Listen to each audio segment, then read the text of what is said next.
In earlier decades, pro-poor redistributive growth took place in Ecuador for 20 years, between 1970 and 1990. In Sweden, perhaps not surprising, between 1970 and 81. In Malaysia, between 1967 and 89, brilliantly. In India, for 10 years over the 1970s. In Costa Rica, for 20 years over the 70s and 80s. In Germany, between 1966 and 88. And earlier cases can be found in Taiwan, Colombia, El Salvador, and Sri Lanka, and of course in our own history in the UK. How did we go from the extremes of inequality in the early 19th century to the more reasonable levels we achieved by 1960, except by the application of some redistributive growth. An argument I want to bring in here is that such redistributive growth is not only in the interest of the poorest, but in the interest actually of people much better off. And some of you may have seen a book by Richard Wilkinson and Kate Pickett called The Spirit Level, worth getting. And they showed that in more unequal societies, even the better off do worse than they would if the society had been more equal. And they produce lots of evidence to show these links, that how the better off suffer in terms of poorer health and life expectancy, lower life expectancy in more unequal societies compared with less unequal ones, higher levels of mental health and drug use, obesity, poorer educational performance, higher levels of violence, and higher levels of imprisonment. In short, more unequal societies in many respects are worse for everyone, rich as well as poor.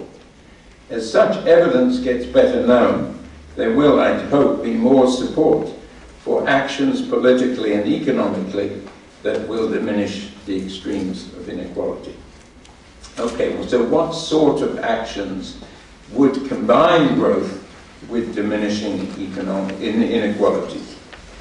And the key step is actually to think in terms of how the poorest, I'm thinking particularly of developing countries, how poorest groups of the population can increase their own production. I will come to transfers in a bit, but the key step is actions that the small farmer or the small urban tradesman or people providing services in urban or rural areas, how they can increase their own production. And there's lots of evidence to suggest that this can be done with less big investment than would be in bigger firms, and getting good returns to production and therefore to economic growth, particularly because this would be growth of income, production, and incomes in the very hands of the poorest. Social protection is another form of redistribution which can add to growth, and it's gained a great deal in popularity in the last few years, including, let us say, let me pay tribute, by IFID. Many forms of social protection now provide transfers of cash to poorer groups. Sometimes, as in Mexico, this has been conditional on the children of poorer families attending primary school, or pregnant mothers attending checkup clinics, or bringing newborns for immunization. In India, it has taken the form of a minimum guarantee employment scheme, which in half the states of India now guarantees 100 days of basic employment to at least one person per household, admittedly at minimum wages, but for all who turn up. And there is indeed a clause saying if there is no work available, the person after 2 weeks will get the minimum wage regardless. Perhaps most dramatic of all, Brazil is now the Bolsa Familia scheme, providing a family grant which with a new minimum wage has reduced poverty from 28 to 17% in less than 10 years, and has also nearly halved chronic malnutrition. Here, let me give you another reference. Joseph Hanlon, Armando Barrientos, and David Hume have just published a powerful book documenting these schemes with the provocative title, Just Give Money to the Poor. They estimate that some 110 million families in 45 developing countries now receive such cash transfers, with the main schemes operating in Brazil, Mexico, South Africa, Indonesia, India, and China, major countries. They argue that such links are affordable even in the poorest countries, providing there is some form of targeting. Let me deal with the other three links more briefly.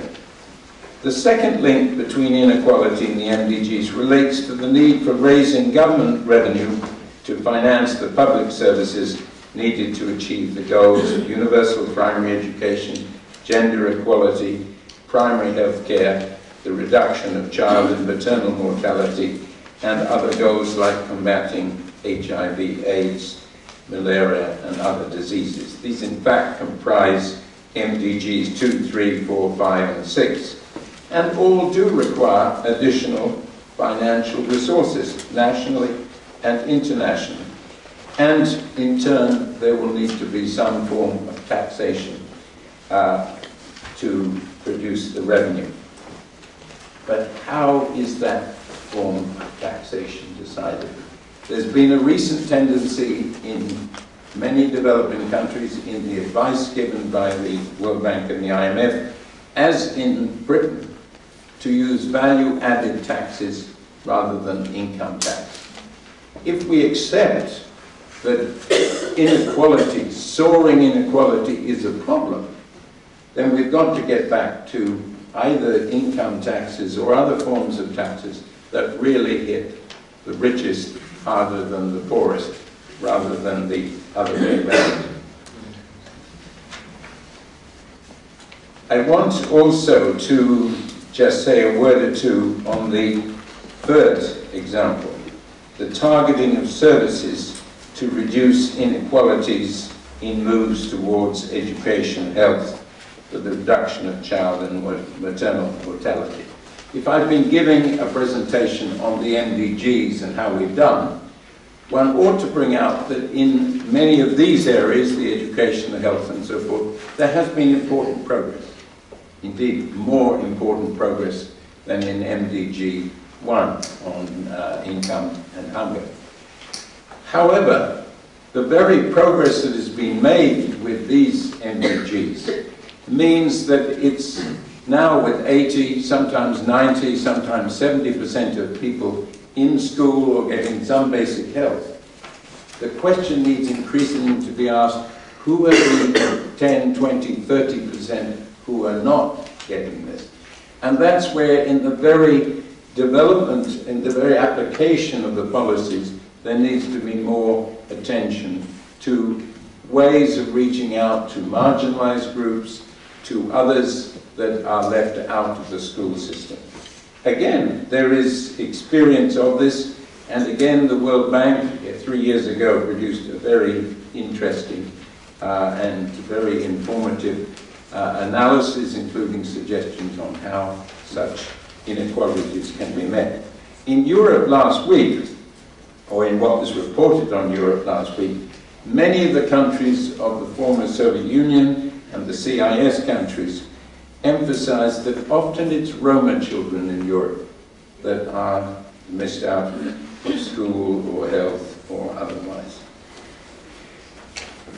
I must say just one word in this in relation to MDG 7, which deals with environmental sustainability, renewable energy, and more access to water, sanitation, and hygiene, etc.